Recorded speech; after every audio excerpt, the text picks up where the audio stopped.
We'll go ahead and Okay. get started, and just the purpose of these Meet the Expert series as part of National STEM Week is to expose as many of our students to what's out there. And one of the things we haven't done a great job with in the past is exposing our students to careers. And so now we've got about 30 schools here in Texas scattered all over the state, and even some schools in other states with large rural populations. So we're running the gamut this week of everything from cybersecurity to advanced manufacturing to electrical engineering to embryology to veterinary medicine and everything in between. Just a little quick about me and we'll be recording this, and it'll be on YouTube to access for all of our students to access it. I'm Kim Alexander with Collegiate Edu-Nation. We work with small and rural schools around the country now to align with higher ed and workforce to address post-secondary credential attainment for rural students. And in Texas, we have record high school graduation rates, but only 22% of our graduates earn any kind of post-secondary credential by age 24. And in rural sectors, it's 13%. Estimated loss in lifetime earnings is $208 billion per cohort. So we're trying to be part of the solution to that problem through this Meet the Expert and National STEM Week. Today, we're privileged to have Roddy Alexander, and he's our farm and ranch owner, operator, manager for Alexander Ag here in Roscoe, Texas. And before I turn it over to Roddy, just a little bit about the situation. We realize that fewer than 1% of the population today is actively engaged in production agriculture. But there are literally 80,000 jobs annually in the United States in agriculture that require a bachelor's degree or higher. We're currently only filling 40,000 of those. And we looked just earlier this morning at the cottonseed production industry and turf grass and things like that. And so we're trying to help students realize that you may not be able to be that 1% that's engaged in production agriculture, but you have a lot of opportunities. We looked yesterday with Todd Stratton, Livestock Genetics, about the benefits and value of advanced genetics in terms of more steaks per hoof and more prime and choice per steak and just things like that. We know in Texas we're gaining 1,300 new residents a day. We're losing 1,000 acres a day, going under concrete for urban development. And so it's going to be critical that we adopt innovations to be a part of the solution to feeding and clothing not only the 85% of Texans that live in rural areas, but using the 15% of the land to provide food, fuel, and fiber for Texas, the U.S., and even globally, as Texas is today the 8th largest economy in the world, even larger than Russia. And so with that, I'm going to turn it over to Roddy to talk a little bit about production agriculture in West Texas. And he's a 5th generation farmer and rancher here in Roscoe, Texas. We've been here since 1917.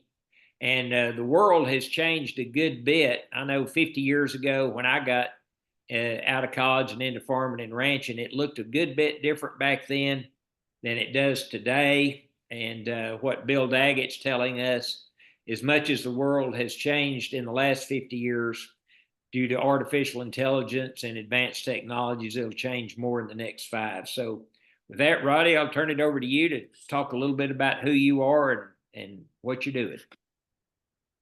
Okay, howdy. I appreciate it. Like my dad said, my name is Roddy Alexander, and I appreciate the opportunity to be able to present this morning. Uh, the title of my presentation is The Future of Production Agriculture in the Rolling Plains of West Texas. And hopefully, I'm going to hit a few topics that I was supposed to hit on here, but I'll start by just giving a little bit about me. I was born and raised here in Roscoe, Texas, which is located about 45 miles of west of Abilene. Uh, my family moved here from East Texas in the early 1900s, as my dad said, and I've already seen my first mistake here. Instead of the fourth generation, fifth generation of my family to be able to continue the farming and ranching operation that my great grandparents established here in the early 1900s. I've received a bachelor's degree from Texas A&M University in agricultural science, and I've got a master's degree from Abilene Christian University in education administration.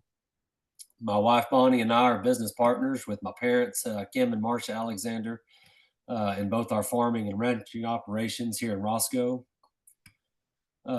Alexander Ag is the name of our farming operation, where we grow primarily cotton and wheat, as well as some hay and milo. And Double A Cattle is our ranching operation, where we raise red Angus cattle, and we have both a commercial cow-calf operation along with the seed stock operation. And I'll kind of go into more detail on both Alexander Ag and Double A Cattle later on in this presentation. When I graduated from college in 2004, I came back home to join my parents with the farming and ranching endeavors, and had to get a day job to support my farming habit for the first part of my career. And I was a coach and teacher, coach football, basketball, and track. And I was a science teacher at Sweetwater High School for 3 years before becoming an administrator, where I was the director of transportation and maintenance for 3 years. And then I moved into high school assistant principal for a couple of years. And in 2012, I had the opportunity to leave that and pursue my dream of becoming a full-time farmer and rancher.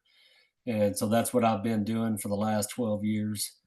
And so this morning I'm going to share with you a little bit in my presentation, kind of an overview of what we're going to be looking at. Production agriculture. What is it? Is it important? How and why it's changing? Then we'll move into farming and ranching, some of the responsibilities and the duties and the tasks that go along with being a farmer and a rancher, some of the challenges that we face in our industry, along with some of the rewards of being a farmer and a rancher, and what we get back from that. Also, just a brief deal on kind of how the industry may pay. And then we'll kind of end up with a glance at our operation and what we do here.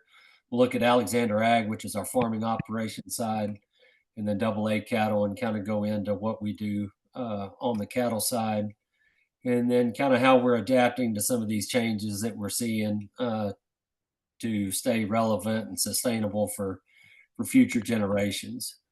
So with that, we'll get into production agriculture. What is production agriculture? Pretty basic terms. It's the process of growing crops and raising livestock through land cultivation, utilizing resources and technology, as well as labor to produce food, fiber, and fuel for commercial purposes to meet the needs of local, national, and global markets. In our area, we're primarily going to be cotton and wheat and cattle, some sheep and goats, hay and some grass. But some other examples of production agriculture and our crops are going to be all your grains, your oil seeds, fruits and vegetables, your fiber, sugar cane. On the livestock side, beef cattle, dairy cattle, poultry, pork, sheep, and goats.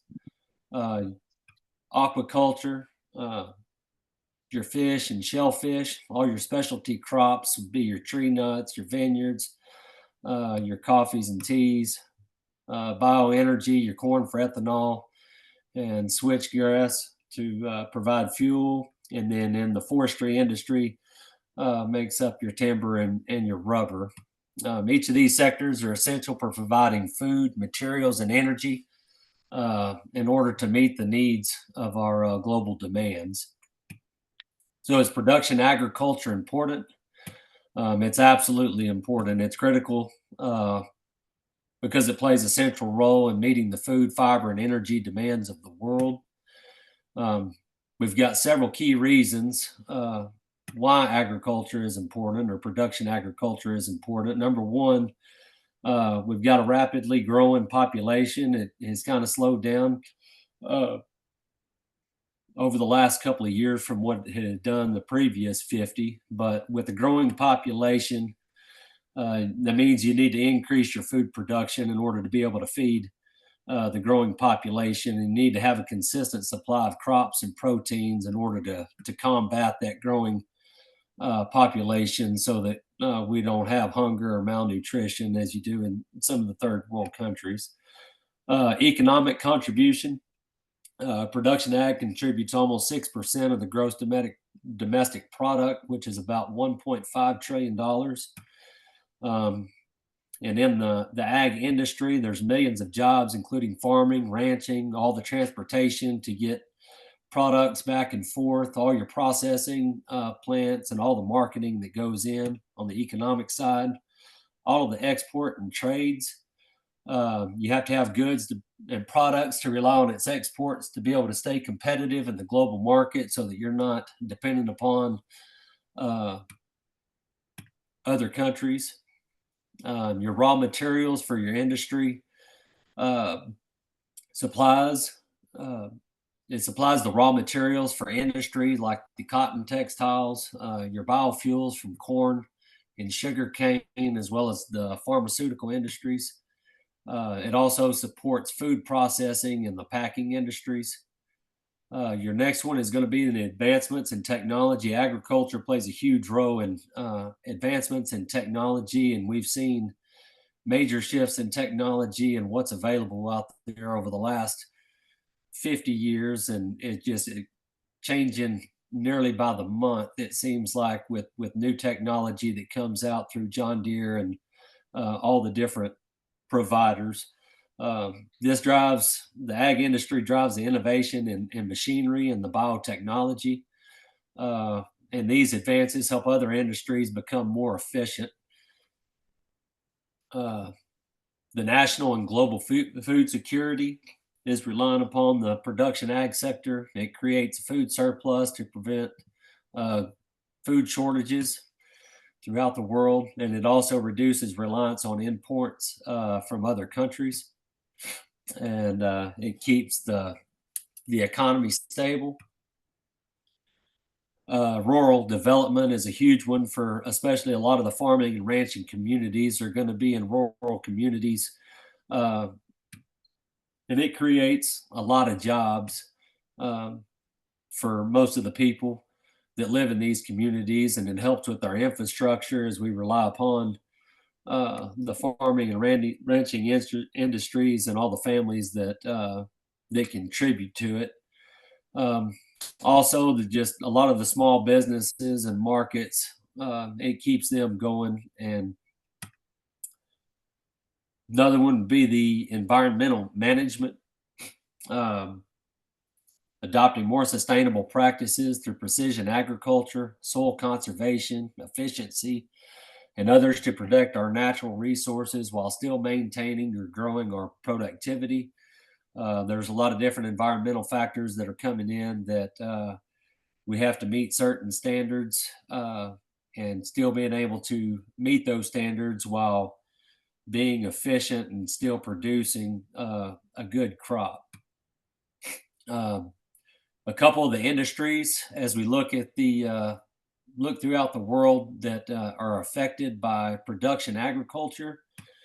You've got your food and beverage industry, your textile and apparel industry, all the energy sectors, your pharmaceutical companies, construction and forestry, chemical and biotech industries, transportation and logistics, tourism and hospitality, animal feed and pet care, cosmetics and personal care, technology and innovation. So, how important is production agriculture? Um, as we just looked at all these different sectors that are involved, without production agriculture, the economy, the food supply, and all the industrial sectors wouldn't be able to meet the needs of the rapidly growing and urbanizing population, for one. Also, it is essential for sustaining modern life while addressing future challenges like climate change, resource scarcity, and global hunger. So, production agriculture is vital for the success of our country and for the economy and just the world as a whole. Let's take a second and just kind of look how this is changing and kind of why it's changing. Um, One area that we talked about a little bit earlier would be the technological innovations, um, precision agriculture. I can think back to not very long ago before every tractor you just drove manually. And now everything has a computer on it. You push a button and the tractor basically drives itself. Uh, and there's just a lot more technology within agriculture than there's ever been, and it's only going to get further and further as we're probably moving into automated tractors that don't have people in them, and things are just run from computers. Um,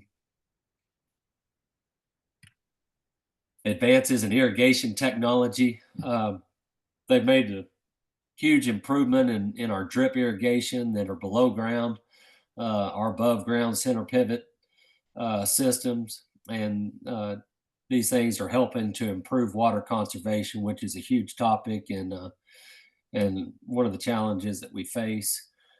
Genetically modified crops and biotechnology have made a drastic improvement over the last 50 years on genetically modified cotton seeds and different things to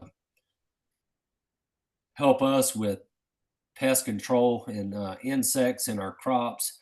Like I said, we're predominantly cotton farmers, and so that's more where my expertise is going to be in. And the advancements in cotton seed modification over the years has been drastic. It allows us to have shorter season crops and be able to get them in and get them out a lot faster, but still not giving up any production and being able to produce a lot more cotton than what we were used to before. Climate change, we've seen that it is changing over the last several years. Um, right now, we're kind of sitting in a drought that hopefully shakes loose and uh, overcome. But climate change and environmental sustainability, the shifting weather patterns, growing up, it seems like we're kind of a month off of what we used to be. Um, we used to plant all of our cotton in May, and now we've shifted most of that stuff to the latter part of May and the first part of June and to the middle of June. And that's because of the difference in the weather pattern. Um, Water resources, our aquifers are getting lower, and there's just a lot of competition for water, and it's only going to get worse as we progress over the next several years. And there's probably going to be a lot more regulations on water, and so we've got to come up with different ways to utilize and manage that water and conserve the water the best that we possibly can. Soil health and erosion prevention used to when I first started, and even when my dad was farming and my granddad, everybody kind of farmed the same way. Now you can go outside and you can see 50 different farmers doing 50 different things, and not one of them is better than another one. There's just different ways to do it, and everybody is doing the best they can to try to come up with better ways to be more efficient and to be more sustainable. There's a lot of different things that we can do to help the soil health and prevent erosion with runoff. Also, the economic and market trends are changing. Shifts in global demand for agricultural products. Um, we're in competition with man-made fibers, and hoping that that doesn't completely take over the cotton market. I still think there's going to be plenty of demand for grown cotton, and but we do have to compete with some of these other sectors that are making man-made fibers. Uh, we're seeing price volatility. It can shift overnight, or sometimes it stays stable for a year. But from year to year, just seeing volatility in prices kind of makes it difficult, and supply chains disruptions like we saw during COVID, where it just backs things up um, and takes a while to get things, parts and stuff like that. The rise of local and regional food systems. Also, there's every day that goes by, there's another policy or more regulations that are changing. With EPA and the standards, we've got our farm policies, subsidies, and our government programs, land use regulations, and environmental protections. So we have to make sure that we're doing everything we can to follow all the rules and the regulations that are being applied. And another one under the policy and regulatory changes are trade policies affecting exports and imports. And as we mentioned earlier, there's just less farmers and ranchers than we used to have. 50 years ago, if you're from rural America, a lot of the kids came back and took over the family farm. Um, when I was growing up, we probably had close to 50 farmers and ranchers uh, here just in Roscoe, and now we've got maybe a handful, 10 or 15, that are under the age of 50. And so we've got just fewer and fewer farmers and ranchers, and we're having to farm more and more acres and ranch more acres, and figuring out a way to make that better. We've had more and more people moving to urban areas, chasing jobs. There just hasn't been near as many jobs in the rural markets. So let's kind of look at. I just kind of wanted to show a past, present, and future of kind of over the last 50 years as far as dealing with population and the land use.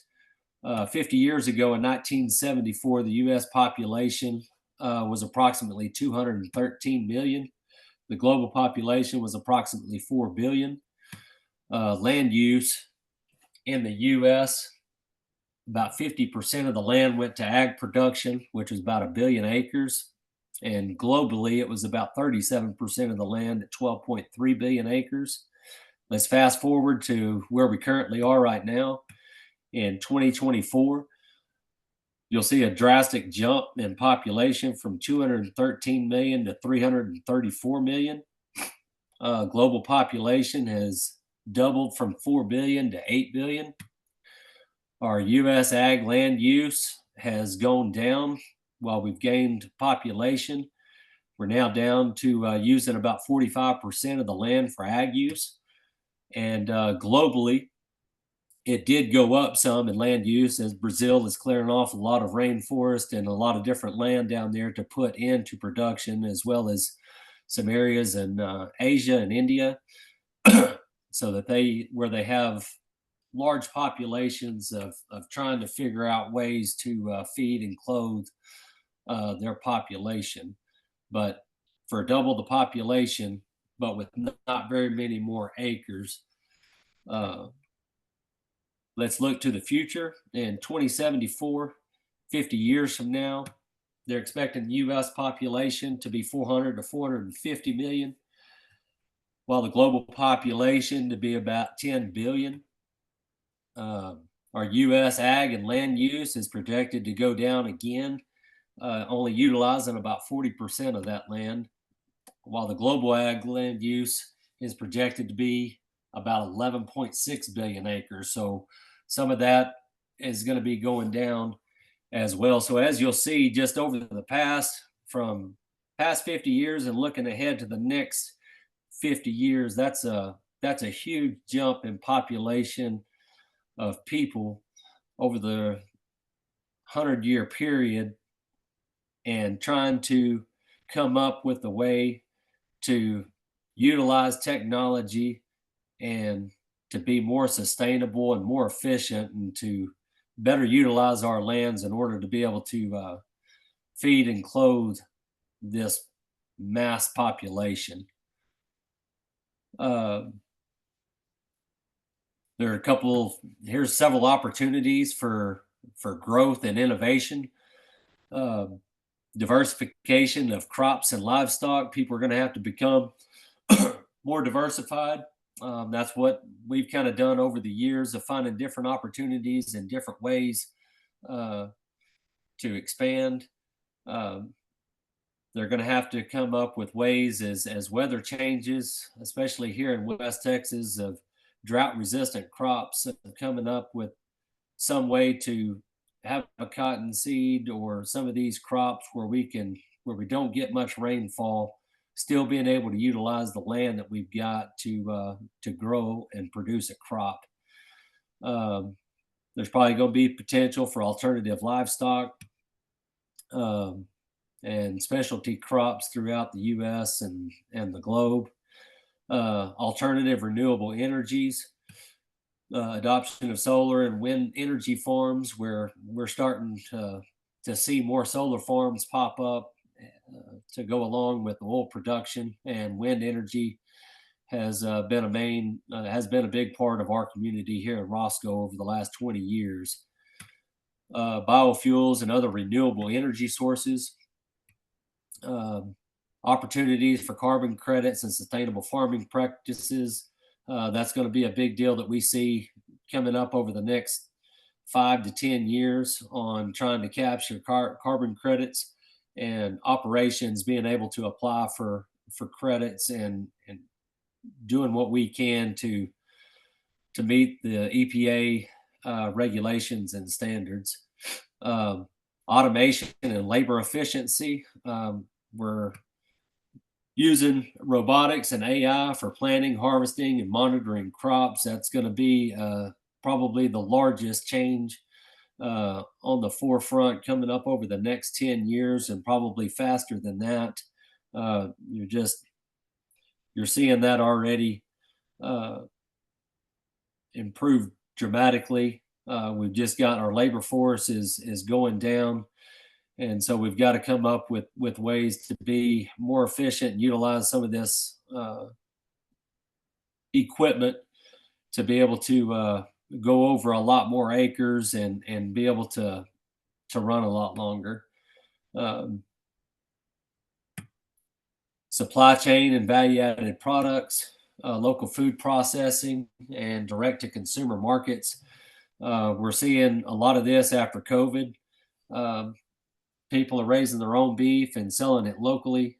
So there's just a lot of different opportunities for people in some of these markets.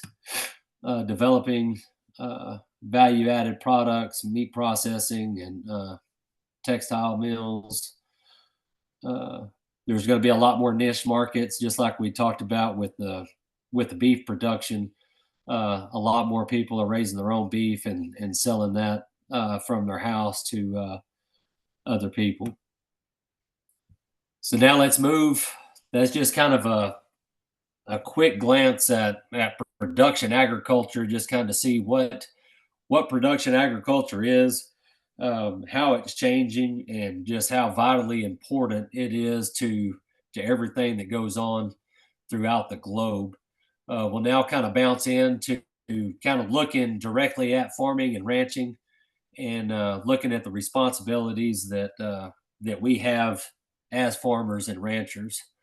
On the crop production side, here's just kind of a list of of different things that go on with crop production and farming. Soil preparation, all your plowing, checking your soil, making sure that you've got the right nutrients in the ground, applying fertilizer through nutritional application, planting all your crops, trying to select the correct seed that works best for your environment. And then once you get that crop up, managing that crop and making sure that it's got an opportunity to produce good fruit. If you've got irrigation, trying to manage irrigation and watering at the right times and being as efficient as you can with that water, controlling all your weeds and pests and being able to apply the right pesticide or herbicide on top of that to keep pests and weeds to a minimum. And then getting your crop all the way to harvest and getting it harvested and getting it out so that you can, at the end of the day, bring in some income and then also operating your machinery. And then, depending on cotton, it's not as much of a big deal as our transportation. They take care of transportation for us, but in other markets, cattle side, getting your product to the correct market. On the livestock production side, here's kind of a list of responsibilities as you take care of animals. You've got the care of the animal, all your vaccines, preventative vaccines, and all your antibiotics if they are sick, and keeping your animals healthy. You're feeding and making sure you're feeding the appropriate thing to give the animal the best opportunity to express the genetics that they have. Good sources of water. If you've got tanks, managing tanks to catch runoff, especially managing that stuff during droughts, and figuring out different ways to keep good supply of water to your livestock. Health management, as we talked about with animal care, just keeping everything as healthy as possible. Your breeding and your reproduction, making sure that you've got the right breeding system in place that works best for whatever breed or type of livestock that you choose that best fits the environment that you're currently living in. Managing all your pastures, make sure that you're rotating pastures and make sure that you've got plenty of grass and you're always prepared for when you do get in drought, you've got a place to go with things down the road. Maintaining all your fencing and your shelters, and then making sure that you have proper working facilities so that you can get all your animals worked in a stress-free environment as much as possible.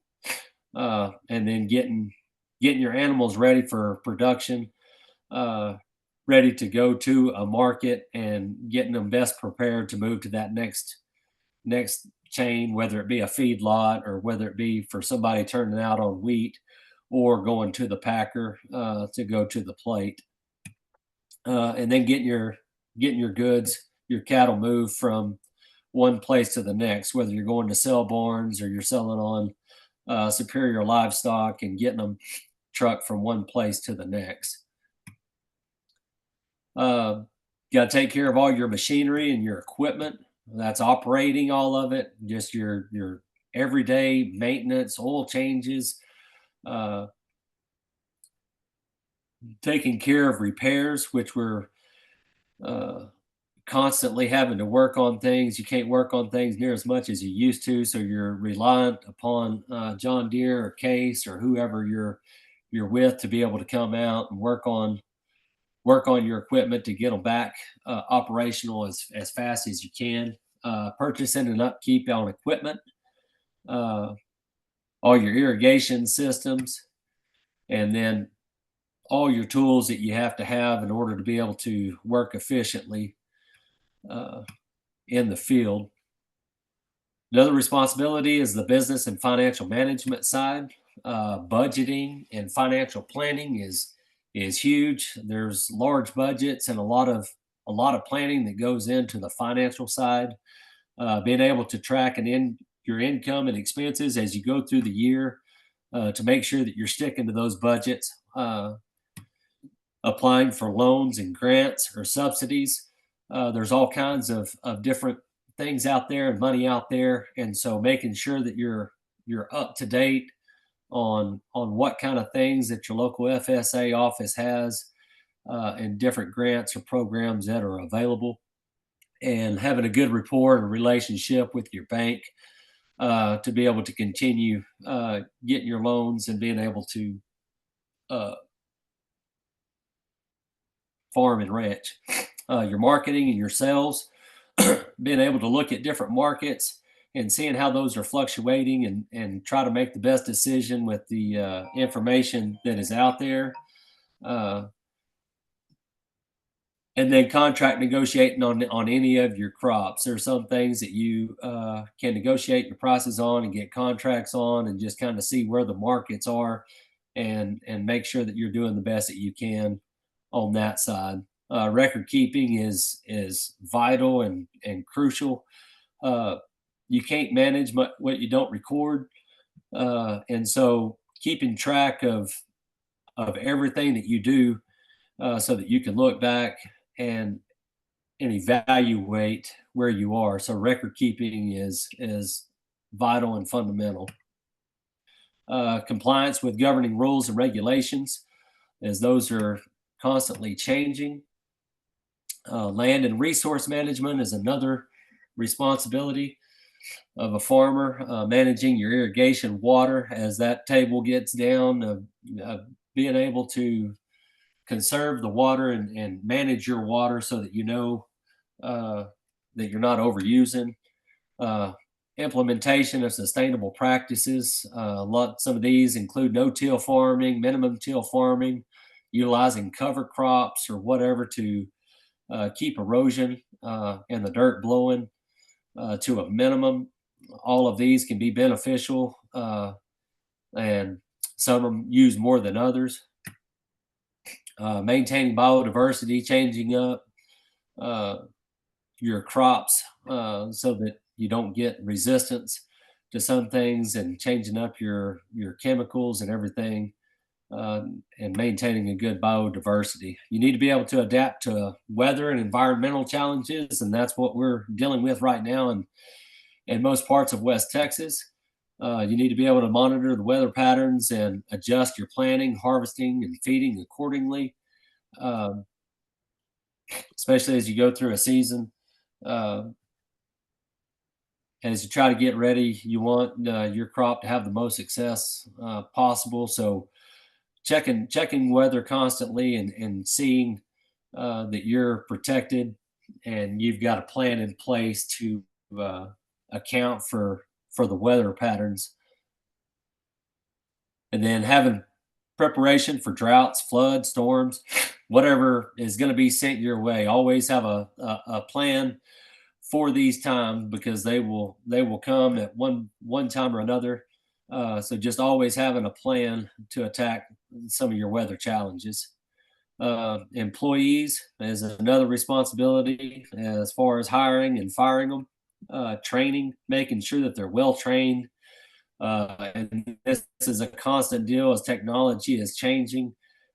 New things are being added all the time, and so keeping everybody trained and on top of these changes.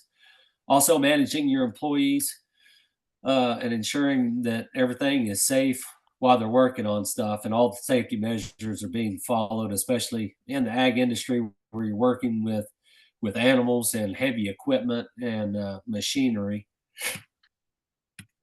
Uh, Regulatory compliance, this is only going to continue to grow, but making sure you're complying with all the insurance regulations, EPA, USDA, and FSA, your water board regulations, pesticide and herbicide, all your chemical uses, the FDA, the Food Drug and Administration, beef quality assurance, and then there's more and more animal welfare regulations that are being put into place. And so just making sure that you're compliant with with all the federal and state rules and regulations out there. I know that was a pretty quick rundown, but as you can see, there are a multitude of responsibilities, duties, and tasks that a farmer and rancher must oversee and manage.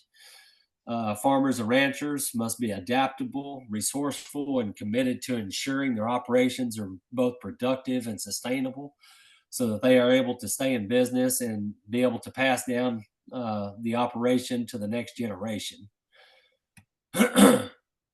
What are some challenges that we face in farming and ranching? Like I mentioned earlier, weather is, especially in West Texas, is probably our largest challenge. It's constantly changing and it is out of your hands. So you always have to just be prepared to make the best decisions you can with whatever is provided. So just doing the best that you can with that. But weather is a huge challenge for us, and just trying to figure out a way to be able to survive through the droughts and make it until it turns around and we start getting more rain. Water availability, as I mentioned earlier, declining groundwater levels in the aquifers. And then we're just going to be competing for water resources, as water is going to be the most valuable commodity that there is coming down the pike. And so everybody's going to be competing for those water rights. And so just making sure that we're using those to the best of our ability. And then long-term sustainability of the crops we produce in our area, like I mentioned with the cotton earlier, with man-made fibers coming, just making sure that we've got crops that are sustainable for the future. We're dealing with labor shortages as well. So reliance on migrant labor and workforce issues, moving from automation to human labor challenges. Automation and the technology comes, but with a large price tag on it as well. So being able to try to balance out human labor with the automation and being able to pair those together. Economic pressures on market volatility, as we talked about earlier. The commodities are always fluctuating, and we're pretty limited to what we can grow in this area. And so making sure that we're making the best choice that we can on the crops that we put in the ground to go with those fluctuating commodities, and make sure that we're optimizing the crop the best that we can. Dependence on government subsidies and insurance programs has been huge over the last 3 years, as we haven't harvested a cotton crop in the last 3 years due to the drought. So we are extremely reliant upon subsidies that we get from the government, as well as the insurance programs. And so that's a huge challenge for us as we move forward as well, along with trade disruptions, your tariffs, and any supply chain issues out there. Roddy, I hate to interrupt, but we've got a hard stop here in a minute. But I think Okay. a theme that's emerging here is, obviously, we've got to do more with less. We've got to feed and clothe a much larger population with declining resources in terms of land availability. And I think the bottom line is, it's going to take a much more highly educated population to get that done. It's going to take, as Justin referenced this morning, more than a seed salesman, but an agronomist, an entomologist, and all those things. And as far as production agriculture, it's going to take a business person that is high tech and is highly educated to be able to adjust to these ever-changing environmental things and price pressures and things like that. And so I would encourage our students to check into this, and don't be discouraged if you think that you have to own a farm or a ranch to be involved in this. Fewer farmers means more acres, and there's going to be a lot of high wage, high demand jobs for employees there again, if you're highly educated. And so, Roddy, we really appreciate your time this morning and sharing your expertise with us. And these will be posted on YouTube videos. And if we have students reaching out, we'll certainly refer them to you for clarification and direction. But thanks again for your time from your busy schedule, and we're on to the next Zoom. So thank you very much. Thank you. Sorry we didn't get through all of it. No, that's good. We got a really good idea of what all's going on, and it's more than most people can imagine. So thank you. Yep.